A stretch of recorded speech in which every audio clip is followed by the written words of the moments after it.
morning, I am Praram Badahar. Let's begin with the main stories. Government prepares to launch a satellite within 30 months. Lack of clarity remains on the operation in absence of national space policy.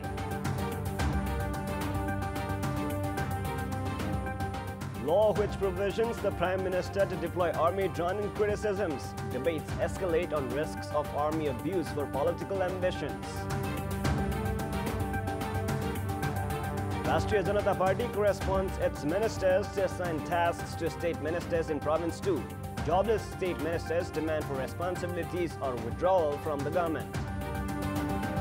And Chelsea's woes continue at the English Premier League as they lose 2-0 at Everton. Lionel Messi's hat-trick inspires Barcelona win 4-1 against Real Betis in La Liga.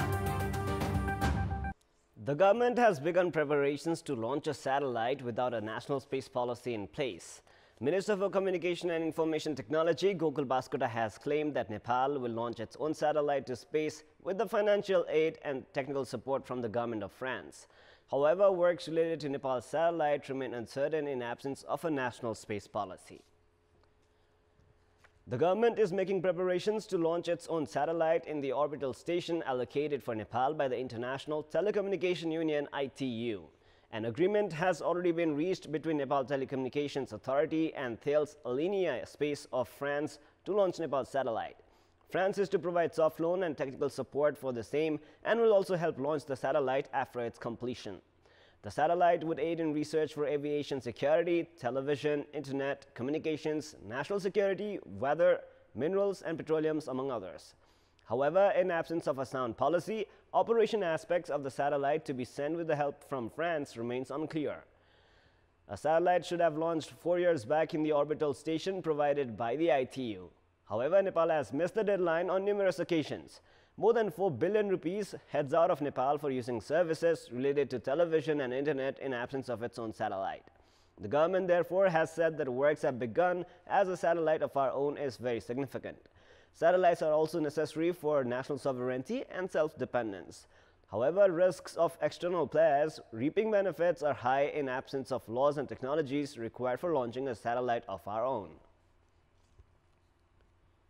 Let us now move on to the latest national political updates.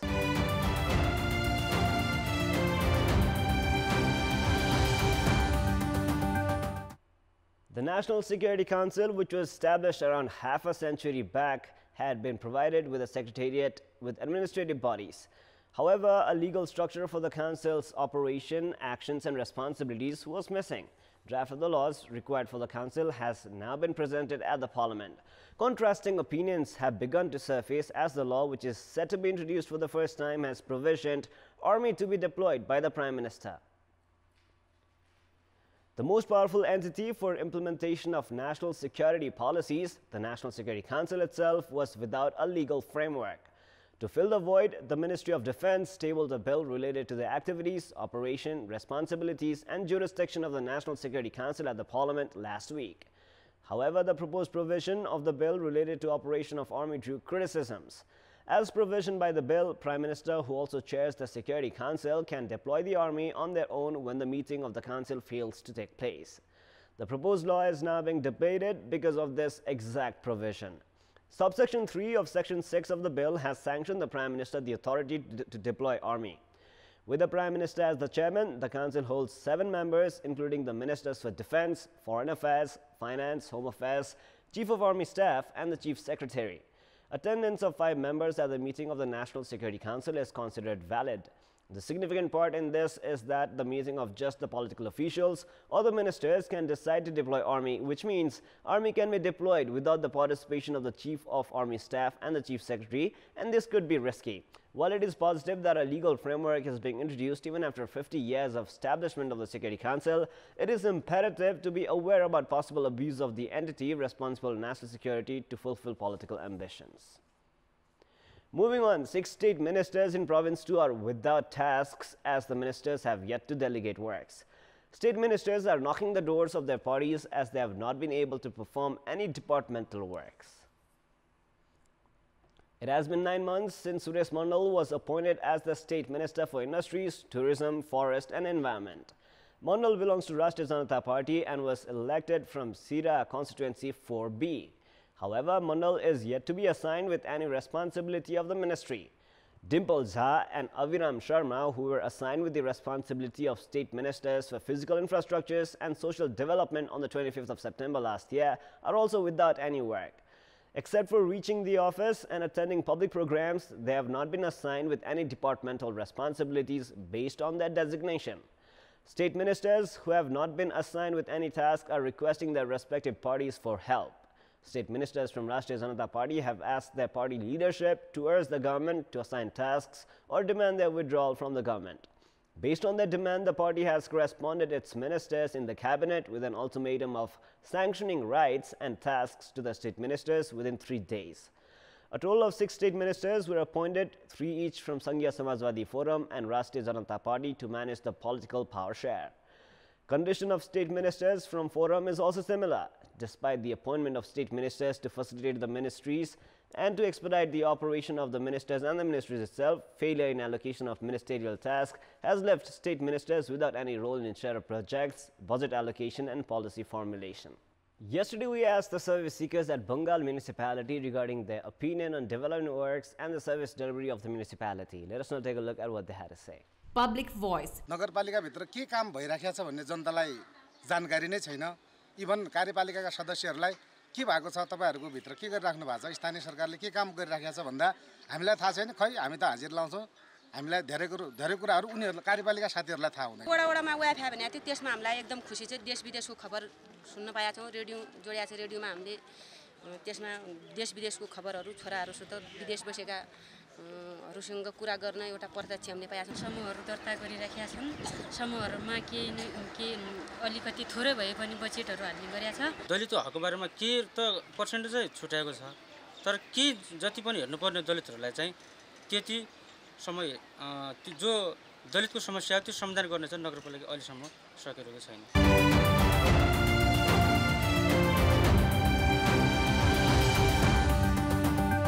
It is now time for our segment Public Pulse, where you text us with your opinion. Public Pulse. The question is, why have the banks not reached all the local levels yet?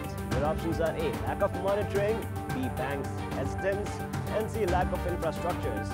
The voting is on. You can type NWS, select your option A, B or C, and then send it to 34001 to share your opinion with us. With this, let us move on to the sports news. Sports news.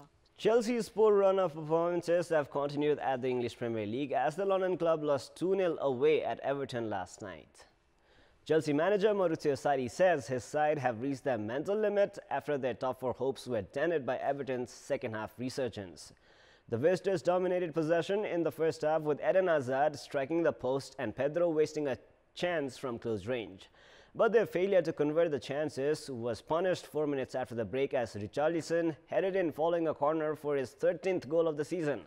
Chelsea's woes increased on 71 minutes when Richarlison was brought down in the area by Marcus Alonso, with Gylfi Sigurdsson scoring the rebound from his own penalty.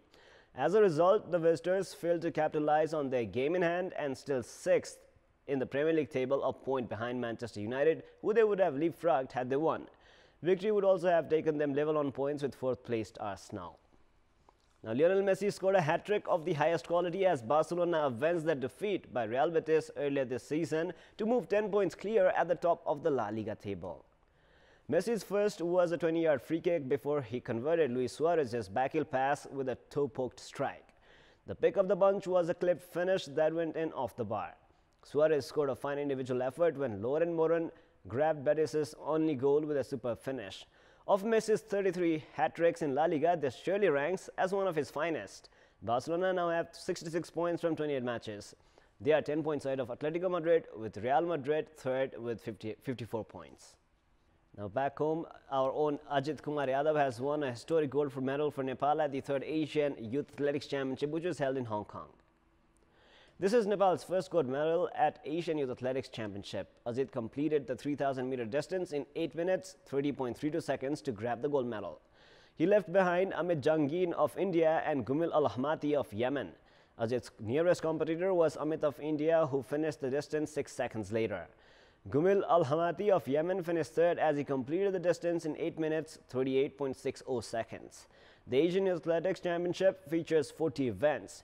China has won the highest number of gold medals, followed by India, Japan, Chinese Taipei, while Kazakhstan and Iran have won 2 gold medals each. Nepal, South Korea, Hong Kong, Singapore, Malaysia, Saudi Arabia and Thailand have won a gold each. Now, Nepal will take on Sri Lanka at the semi-final round of the SAF Women's Championship. Sri Lanka finished as Group E runners-up, which means they'll now play against winners of Group A and hosts Nepal. Inspired by midfielder Sanju, India crossed Sri Lanka 5-0 in the Group B match played at Shahid Stadium in Biratnagar and finished at the top of the Group B table. Sanju had provided assists for all of the first 3 goals scored by India. Defending champions, India were completely dominant against Sri Lanka. The semi-final clash between Nepal and Sri Lanka is scheduled to kick off at 11 a.m. on Wednesday. The second semi-final between Bangladesh and India will also be played at 3 p.m. the same day. Juventus' unbeaten run at the Italian Serie A has come to an end. Juve lost 2-0 against Genoa yesterday evening, which put to bed their aspirations of winning the title unbeaten. Despite some attacking display in the early minutes, Juventus lost their track as the match progressed. First half of the match ended in a goalless stalemate, while Goran Pandev put the hosts ahead in the 72nd minute. He scored his personal second in the 81st minute, which sealed the 2-0 win for Genoa. It was Old Lady's first loss in 28 matches. Juventus lead the Serie A table with 75 points, while Napoli are second with 57 points and have a game in hand. Genoa are 12th with 33 points. And now, before we wrap up, here's a look at the top stories one more time. Government prepares to launch a satellite within 30 months. Lack of clarity remains on the operation of the satellite in absence of a national space policy. Law which provisions the Prime Minister to deploy army drawn in criticisms. Debates escalate on risks of army abuse for political ambitions. Rashtriya Janata Party corresponds its ministers to assign tasks to state ministers in Province 2. Jobless state ministers demand for responsibilities or withdrawal from the government. And Chelsea's woes continue at the English Premier League as they lose 2-0 away at Everton. Lionel Messi's hat-trick inspires Barcelona's win 4-1 against Real Betis in Spanish La Liga. That is all for the moment. Our next English bulletin will air at 11 a.m. Keep watching Kantipur Television SD for more news and entertainment. Thank you for watching. Have a great day ahead.